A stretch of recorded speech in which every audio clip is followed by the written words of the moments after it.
GK मस्ती MS में आपका फिर एक बार स्वागत है। आज हम पीवी शैली पर चर्चा करने के लिए उपस्थित हुए हैं। आप सभी लोग ध्यान से दें, इसमें कोई भी ऐसा क्वेश्चन नहीं छूटेगा जो आपको सुधीर अरोरा की पुस्तक से छूटे। और कहने का मतलब कोई भी आपको पॉइंट पीवी शैली से छूटने वाला नहीं है। पहला क्वेश्चन आप देखिएगा, man is a boastful creature, this is the theme of one of Shelley's work. मतलब आदमी जो है एक बोस्टफुल प्राणी है। कैसा है? बोस्टफुल प्राणी है। यह विषय शैली की किस कविता का है, किस रचना का है? तो आप लोग जानते हैं ऑप्शन नंबर 20 में सही है, यानी ओजीमैंडियस का ये विषय है कि जिसमें मैन को यानी इंसान को, आदमी को बोस्टफुल क्रीचर बताया गया है। कौन सी रचना? ओजीमैंडियस। ओजीमैंडियस जो इनकी रचना है, ये आप लोग रचना जो है बहुत फेमस है। Next question, Shelley was alone the perfect singing god, his thoughts words deed all sang together, whose comment is this. Shelley अकेले परफेक्ट सिंगिंग गॉड हैं। शैली अकेले परफेक्ट सिंगिंग गॉड हैं और उनके विचार, उनके शब्द, उनके कार्य सब साथ साथ गाते हैं। शैली अकेले एक परफेक्ट सिंगिंग गॉड हैं और उनके विचार, उनके शब्द, उनके कार्य सब जो हैं साथ साथ गाते हैं। ये कमेंट किसने कहा? तो ये कमेंट किया है स्वॉइनबर्न जी ने कहा है। स्वॉइनबर्न जी ने शैली को एक परफेक्ट सिंगिंग गॉड बताया है और उन्होंने बताया है कि उनके विचार, उनके शब्द, उनके कार्य और वो सभी साथ साथ गाते हैं। शैली का थोड़ा जीवन परिचय हम आप लोगों को बता रहे हैं। शैली जी का जन्म 4 अगस्त 1792 को फील्ड प्लेस में हॉर्स मैन वेस्ट के पास में हुआ था। फील्ड प्लेस जो हॉर्समैन वेस्ट ससेक्स मतलब पश्चिमी ससेक्स के नियर हुआ था, जो इंग्लैंड में पड़ता है। 4 अगस्त था, 1792 दिन था, सन था। तो उस दिन इनका जन्म हुआ था इंग्लैंड में पश्चिमी ससेक्स में हॉर्समैन के नज़दीक। इनकी मृत्यु हुई है 8 जुलाई 1822 को, और मृत्यु जो हुई है वो स्पेजिया गल्फ में डूब कर हुई है। एक गल्फ है, एक खाड़ी है, जिसमें डूबकर 8 जुलाई 1822 को इनकी मृत्यु हुई। जन्म 4 अगस्त 1792 को हुआ था वेस्ट ससेक्स इंग्लैंड में। पिता का नाम इनका है सर टैमोथी शैली।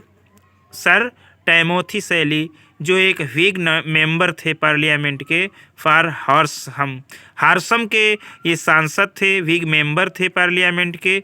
और इनकी मम्मी जो थी वो एलिजाबेथ पिलफोर्ड थी, जो ससेक्स लैंड ओनर थी। मतलब ससेक्स जो वेस्ट ससेक्स जहाँ इनका जन्म हुआ था वहाँ की ये जमींदारनी थी। Shelley was the eldest son of them. Shelley जो थे सबसे बड़े पुत्र थे सर टाइमोथी शैली और एलिजाबेथ पिलफोर्ड के।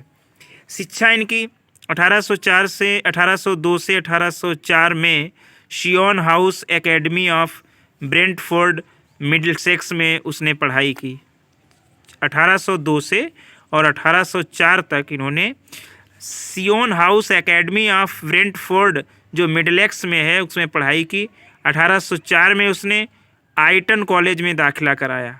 आइटन कॉलेज में दाखिला कराया जहां उसे सभी मैड शैली के नाम से संबोधित करते थे। तो मैड शैली के नाम से कहाँ संबोधित किया गया?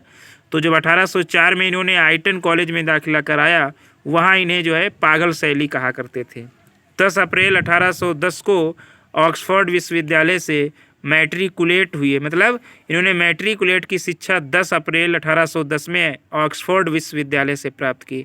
1811 में एक पम्पलेट इन्होंने लिखा जिसका नाम था necessity of atheism. Necessity of atheism, जिसके कारण इनको ऑक्सफोर्ड विश्वविद्यालय से निकाल दिया गया था।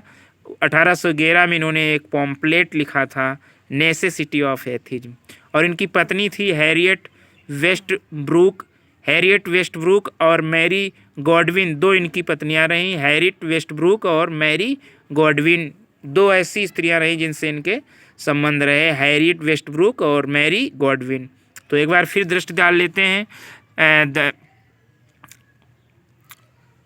4 अगस्त 1792 में पश्चिमी ससेक्स इंग्लैंड में जन्म, 8 जुलाई 1822 में मृत्यु। पिता सर टाइमोथी और माता एलिजाबेथ पिलफोर्ड जो ससेक्स की लैंड ओनर थीं, और सैली सबसे बड़े पुत्र।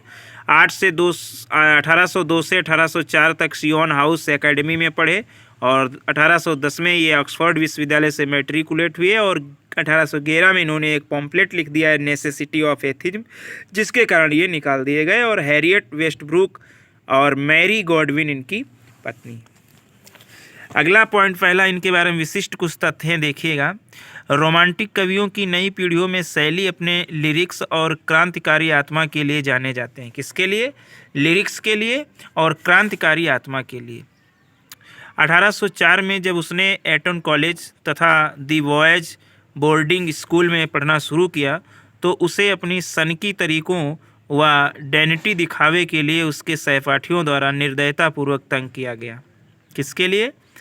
तो उसे अपनी सनकी तरीकों व डैनिटी दिखावे के कारण उसे परेशान लोग करने लगे। 10 अप्रैल 1810 को उसने ऑक्सफोर्ड विश्वविद्यालय में दाखिला लिया, लेकिन पढ़ाई के प्रति उदासीन था और मात्र कक्षा अटेंड करता था। उसके बावजूद उसने अपना पहला उपन्यास जैस्ट्रोजिया लिखा।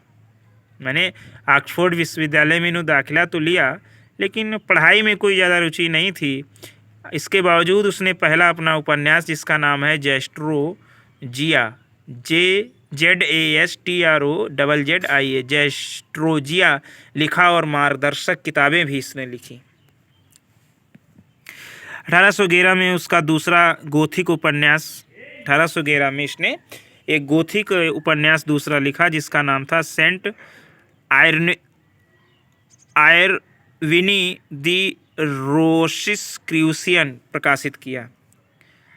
सेंट आयरविनियन दी रोसिस्क्रूसियन प्रकाशित किया। पुस्तक में उसे द नेसेसिटी ऑफ एथिज्म पुकारा। मतलब पुस्तक में जब ये छपा तब इसे नेसेसिटी ऑफ एथिज्म लिखा गया, लेकिन इसने गोथिक उपन्यास सेंट एरवेनी द रोसिस्क्रूसियन लिखा गया। मगर इस पर विश्वविद्यालय उन्हें नास्तिक व क्रिश्चियन न होने का आरोप लगाकर उसे व उसके मित्र थॉमस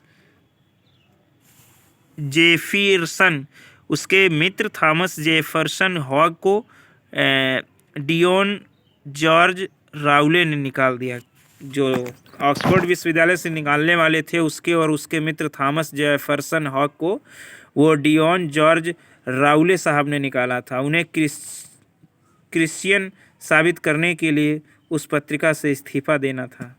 उन्हें मतलब क्रिश्चियन अगर आप हैं तो जो जिसमें आपका ये उपन्यास गोथिक सेंट एरविनी दी रोसिस्क्रूसियन प्रकाशित हुआ है, यानी नेसेसिटी ऑफ एथिज्म जिसमें प्रकाशित किया है, उस पत्रिका से इस्तीफा दो, लेकिन इन्होंने इस्तीफा नहीं दिया।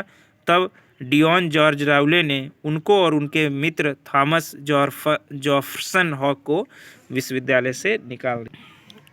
निकासी के 4 महीने बाद 28 अगस्त 1811 को 19 वर्ष की अवस्था में 16 वर्ष की हैरियट वेस्टब्रूक को स्कॉटलैंड भगा ले गया। मतलब उससे हैरियट वेस्टब्रूक जो 1795 में पैदा हुई और 1816 में जिनकी मृत्यु हो गई, हैरियट वेस्टब्रूक के साथ में ये स्कॉटलैंड भाग गया।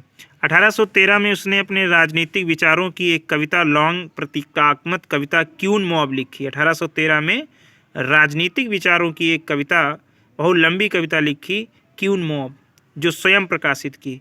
यह कविता उसने एक अध्यापिका एलिजाबेथ हैचेनेन की प्रेरणा से लिखी। मतलब क्यून मॉब जो थी राजनीतिक विचारों की उसकी कविता, वो एलिजाबेथ हैचेनियन की प्रेरणा से लिखी। फिर 1814 आया। 1814 में अराजकतावादी राजनीतिक दार्शनिक विलियम गॉडविन के घर गए। मतलब जो अराजकतावादी राजनीतिक दार्शनिक थे विलियम गॉडविन के घर गए, जो पॉलिटिकल जस्टिस के घर गए, और शैली ने उसके विचारों की प्रशंसा की। मतलब विलियम गॉडविन के घर गए और उसकी जो अराजकता वाली राजनीतिक विचारधारा थी उसकी प्रशंसा की। वहीं वह उसकी 16 वर्षीय लड़की, मतलब विलियम गॉडविन जो एक राजनीतिक दार्शनिक थे, उनकी 16 वर्षीय लड़की मैरी गॉडविन से प्रेम करने लगे और दूसरे बच्चे का बाप बनने वाला था। मतलब जब वो मैरी गॉडविन से प्रेम करने लगा तब वह दूसरे बच्चे का बाप बनने वाला था। यानी जो 28 अगस्त 1811 को हैरियट वेस्टब्रूक को भगा ले गया था स्कॉटलैंड, उससे उसका दूसरा बच्चा पैदा होने वाला था। फिर भी उसने मैरी गॉडविन से प्रेम किया। प्रेम तो वह एलिजाबेथ है चेनिन से भी करने लगा था जब उसने आयरलैंड की यात्रा की थी। मतलब जो जिसके बदौलत उन्होंने एलिजाबेथ ही चेनिन अध्यापिका थी जिनकी प्रेरणा से उसने क्यून मॉब लिखा था, उससे भी प्रेम करने लगा था। लेकिन उसका वैवाहिक जीवन सुखमय नहीं था, इसीलिए उसने उससे शादी नहीं की। जुलाई 1814 को वह और मैरी गॉडविन जो थी यूरोप भाग गए, जिसमें गॉडविन की सौतेली बहन क्लेटमॉन्ट ने साथ दिया। मतलब मैरी गॉडविन और सैली को भगाने में जो सौतेली बहन उसकी थी मैरी की, क्लेटमॉन्ट ने साथ दिया। उन्होंने 6 सप्ताह तक महाद्वीप का भ्रमण किया। मतलब दोनों ने, सैली और मैरी गॉडविन ने 6 सप्ताह तक महाद्वीप का भ्रमण किया। और फिर 10 दिसंबर 1816 को सैली की दूसरी गर्भवती पत्नी हैरिट की लाश हाइड पार्क लंदन में 3 सप्ताह के बाद मिली, क्योंकि उसने दोनों की शरारतों से आत्महत्या की थी। मतलब मैरी गॉडविन और सैली को उसने देख लिया था, उनकी पहली वाली पत्नी वेस्टब्रूक ने, तब उन्होंने आत्महत्या कर ली। और 10 दिसंबर 1816 को जो उसकी पत्नी दूसरे बच्चे की मां बनने वाली थी हैरियट वेस्टब्रूक, उसकी लाश हाइड पार्क लंदन में मिली। कहाँ मिली? हाइड पार्क लंदन में मिली। 3 सप्ताह के बाद, जब आत्महत्या करने के 3 सप्ताह बाद उसकी लाश मिली। और सर्पेंटाइन लेक है, मतलब एक लेक है, एक झील है, सर्पेंटाइन में डूब गई थी। मतलब आत्महत्या डूब कर की थी। 30 दिसंबर 1816 को उसकी लाश रिकवर की गई, वही मतलब मिली, और वो डूब गई थी सर्पेंटाइन एक लेक में। फिर हुआ 8 जुलाई 1922 को अपने 30वें जन्मदिन के एक महीना पहले, मतलब 8 जुलाई को 1922 को पैदा हुए थे 4 अगस्त को, तो 8 जुलाई 1922 को अपने 30वें जन्मदिन के एक महीना पहले सैली गल्फ ऑफ स्पेजिया में अचानक आए तूफान के कारण डूब गया, जबकि वह अपनी सेलिंग बोट, मतलब वो गल्फ ऑफ स्पेजिया में भ्रमण कर रहा था, उसमें तूफान आ गया और उसकी बोट का नाम था sailing boat the Don Juan. क्या नाम था? द डॉन जॉन, जिसका एरियल नेट वाली बुक के अनुसार, एक किताब है एरियल नेट, उसकी बुक के अनुसार इस नाव का नाम था, जो हमने एक किताब है नेट वाली हमारे पास, उसमें नाम दिया गया है सेलिंग बोट का नाम द डॉन जॉन। उसमें उस नाव में सवारी कर रहा था, गल्फ ऑफ स्पेजिया का भ्रमण, और उसमें ही डूब गया। लॉगरन से लिवरिसी लौट रहा था। कहाँ से कहाँ तक जा रहा था? लॉगरन से, यानी लिवोर्नो से लेरसी लौट रहा था। उसके शरीर को उसके मित्रों ने जलाया, उसके शरीर को, उसका अंतिम संस्कार उसके मित्रों ने किया। और अब ये देखेगा, फिर ऑप्शन वाले क्वेश्चन देखिएगा। तीसरा क्वेश्चन है, how many Cantos does the revolt of इस्लाम है? मतलब कितने कैंटोस हैं इसमें? रिवोल्ट ऑफ इस्लाम एक रचना है इनकी, रिवोल्ट ऑफ इस्लाम इनकी रचना है, किसकी? सैली की। रिवोल्ट ऑफ इस्लाम जो है, ये रचना जो है बहुत ही फेमस रचना है। 1818 में इसका प्रकाशन हुआ था। तो ये है 12 कैंटोज में। रिवोल्ट ऑफ इस्लाम कितने कैंटोज में? 12 कैंटोज में। एक रचना है सेंसी। क्या है? सेंसी एक ट्रेजेडी है जो 1819 में प्रकाशित हुई। कौन सी रचना है? ट्रेजेडी है सेंसी। द सेंसी है क्या है? 3 एक्ट्स है, 4 एक्ट्स है, तो इसमें है 5 एक्ट्स, 5 एक्ट की सेंसी रचना इनकी एक ट्रेजेडी है जो 1819 में प्रकाशित हुई। अगली है ओडिपस टिरैनस हैज। ओडिपस जो है अभी हमने बताया था, ओजीमेंडियस एक रचना इनकी है ओडिपस। ओडिपस रचना में कितने मतलब एक्ट हैं? 3 एक्ट हैं, 2 हैं, 4 हैं, 5 हैं। तो ओडिपस जो इनकी रचना है उसमें एक्ट आपको बताना है। तो एक्ट है इसमें 2 एक्ट की है ओडिपस टिरैनस। अगला है how many parts does the sensitive plant have? मतलब सेंसिटिव प्लांट में कितने भाग हैं? तो सेंसिटिव प्लांट एक इनकी रचना है, उसमें भाग जो हैं वो हैं 3 भाग हैं। कितने हैं? सेंसिटिव प्लांट इनकी रचना में कितने भाग हैं? उसके 3 पार्ट हैं। अगला है सेंसी इज, ये तो हम बता ही चुके हैं, सेंसी एक ट्रेजेडी है और सेंसी में जो है 5 एक्ट हैं। कितने एक्ट हैं? 5 अभी हमने बताया ही था। आगे है फ्रॉम वेयर डिड शैली get the idea of writing the Prometheus unbound. Prometheus unbound एक लिरिकल ड्रामा है। प्रोमेथियस अनबाउंड एक लिरिकल ड्रामा है जो 1818 से 1820 तक इन्होंने लिखा। तो ये आइडिया लिखने का मतलब प्रोमेथियस अनबाउंड लिखने का जो इनका वो है वो कहाँ से आया था? तो आया है प्ले बाई एस्काइलस। एक प्ले था एस्काइलस के द्वारा, एक नाटक था, उसके द्वारा इनको आया था कि प्रोमेथियस अनबाउंड लिखने की प्रेरणा मिली। और प्रोमेथियस अनबाउंड में जो है कितने एक्ट हैं? इसमें 4 एक्ट हैं। कितने एक्ट हैं? प्रोमेथियस अनबाउंड में 4 एक्ट हैं। शैली साहब ने इसको एस्काइलस के प्ले द्वारा लिखने की प्रेरणा मिली। एक लिरिकल ड्रामा है जो 1818 से 1820 के मध्य लिखा गया। अगला है 10वां क्वेश्चन है, I have dipped my pain in confusing fire. I have dipped my pain in consuming fire for his destroyers. मैंने अपना पेन डिप्ट कर दिया है कंज्यूमिंग फायर, और किसके लिए? बर्बादी के लिए। मतलब बर्बादी के लिए मैंने अपना लिखना जो है कंज्यूमिंग फायर कर दिया है, डिप्ट कर दिया है। हैर इज शैली is talking about the editor. मतलब यहाँ जो है शैली ने ये जो बात कही है, I have dipped my pain in consuming fire, तो उन्होंने किसी एडिटर के लिए कहा है कि मतलब मैंने इसीलिए लिखना बंद कर दिया है, नष्ट होने के लिए कंज्यूमिंग फायर की है। तो वो डिस्ट्रॉयड दी रिपोर्टेशन ऑफ किड्स। ये जो डिस्ट्रॉयड है, बर्बादी जो है, ये किड्स के रिपोर्टेशन में की गई। Find out the name of the reviews. मतलब कौन से उसका नाम क्या है उस पत्रिका का जिसमें जिस एडिटर के लिए कहा है? तो एडिटर उसका नाम है the Quarterly Review and Blackwood magazine.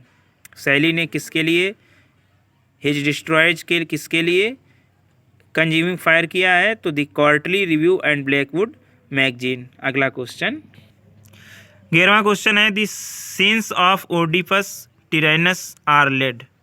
मतलब ओडिपस टिरैनस की जो सीन्स है वो कहाँ मतलब दिखाए गए हैं, कहाँ के लेड हैं? तो वो हैं थीब्स में लेड हैं। कहाँ लेड हैं? थीब्स में। अगला है Shelley's Ariel to Miranda was inspired by one of Shakespeare plays, which play is this.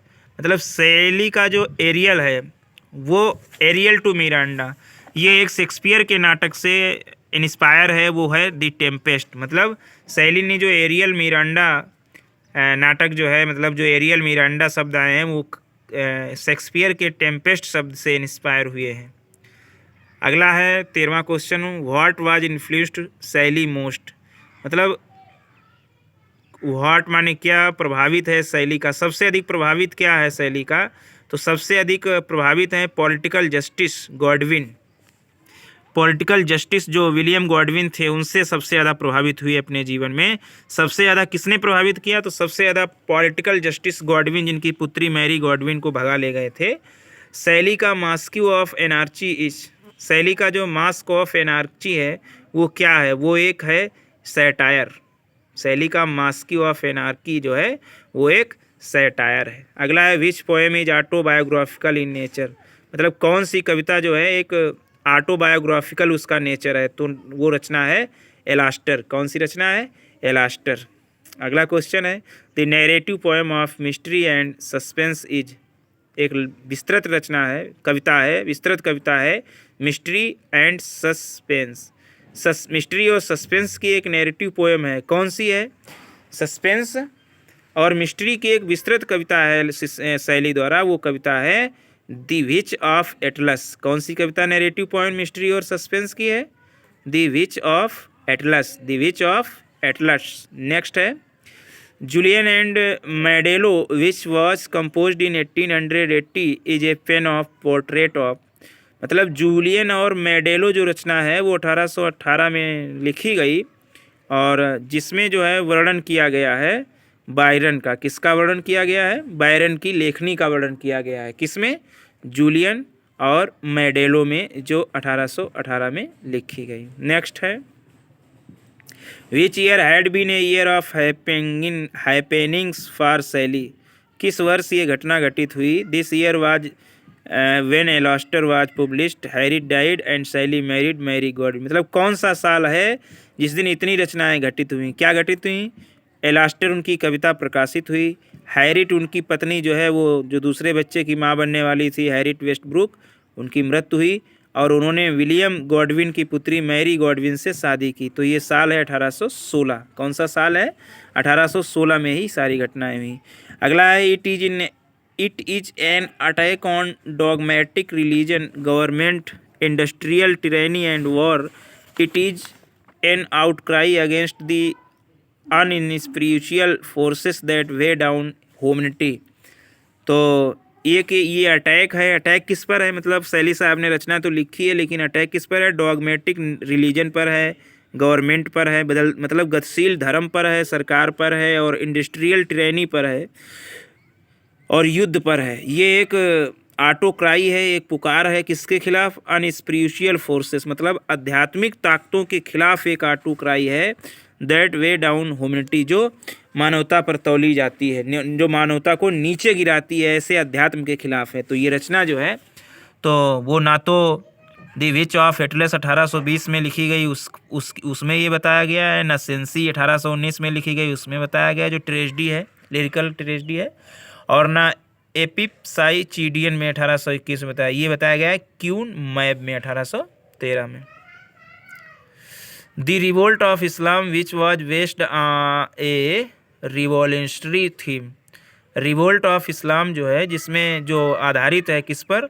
क्रांति की थीम पर। Revolt of Islam came out and January 1 January 1818 को ये जो आई रिवोल्ट ऑफ इस्लाम, ये आधारित है क्रांति पर। तो it was written in Spenserian stanza, और ये जो रिवोल्ट ऑफ इस्लाम 1 जनवरी 1818 को प्रकाशित हुई, ये लिखी गई है स्पेंसियर स्टेंजा में। ओरिजिनल रूप से इसका टाइटल क्या था इस किताब का? बाद में तो इसका रिवोल्ट ऑफ इस्लाम हुआ, लेकिन ओरिजिनली रूप से इसका टाइटल था, आपको बता रहे हैं, लोन एंड साइथना। क्या नाम था? Lion and साइथना। 21वां है, एडोनेस इजेन। एडोनेस एक रचना है, वो किसमें है? एडोनेस कीट्स पर लिखी गई, इनका एलेजी है, वो है स्पेंसेरियन स्टेंजा में है। किसमें है? स्पेंसियर स्टेंजा में। अगली रचना है, अगला कोटेशन है जो शैली साहब ने ही शायद बोला है। क्या है? Poetry is a record of best and happiest moments, मतलब सब सर्वोत्तम और सबसे सुखी पलों का रिकॉर्ड जो है वही तो कविता है। Of the happiest and best minds, और वो भी सर्वोत्तम दिमाग और सर्वोत्तम सुखी पलों का सब सर्वोत्तम खुशी और सर्वोत्तम रिकॉर्ड ही कविता है। Poetry is the record of the best and happiest moments of the happiest and best minds. ये रचना, ये कोटेशन है, शैली द्वारा दिया गया। अगला है, he lives he wakes it's death is dead not he. वह रहता है, वह जागता है, उसकी मृत्यु होती है, नहीं वह नहीं। उसकी मृत्यु मरती है, लेकिन वह नहीं। ये कहा गया है एडोनिस में। वो रहता है, वो जागता है, उसकी मृत्यु मरती है, लेकिन वह नहीं। ये शैली साहब एडोनिस कीट्स के लिए कहते हैं। 24वां, which book is based on Godwin's political justice. कौन सी रचना विलियम गॉडविन, जिनकी पुत्री वो भगा ले गए थे मैरी गॉडविन को, तो विलियम गॉडविन के पॉलिटिकल जस्टिस पर शैली ने कौन सी किताब आधारित लिखी है? तो वो किताब है क्यून मैप। कौन सी? Queen Mab. 25वां question, it is a lyrical drama which was produced in 1821 and publish in 1822। 1821 में वो लिखा गया लिरिकल ड्रामा, और 1822 में प्रकाशित हुआ। कौन सा ये ड्रामा है? तो ये ड्रामा है हेलस। कौन सा ड्रामा है? हेलस। और आज का ये अंतिम क्वेश्चन 26वां, it is a pastoral elegy on the death of Keats. बार बार हम बताते हैं कीट्स की मृत्यु पर एक पेस्टोरल एलेजी है, मॉडलेट ऑन बायन एडोनेस, और जो है मॉडलेट की गई है बायन एडोनेस पर, and Moschus lament for rain, जो मॉस्कस है, लेमेंट रोता है बायन के लिए, उस पर आधारित की गई है। फाइंड इट आउट, ये कहाँ से ली गई है? एडोनेस। तो ये लिया गया है एडोनेस से। ये कहानी जो है एडोनेस से ली गई है, जिसमें जो है वो बायोन एडोनिस पर आधारित है और मॉस्कस जो है वो बायोन के लिए रोता है और बायोन एडोनिस पर आधारित ली गई है। तो ये 26 क्वेश्चन है, हमने उनके बारे में जीवन परिचय भी दिया। अगला जो इसका भाग आएगा विस्तृत इसकी चर्चा होगी, जिसमें हम किड्स की कविताएं और जो बचे हुए सुधीर के अरोरा के क्वेश्चन हैं वो भी लेने की कोशिश करेंगे। Thanks for watching.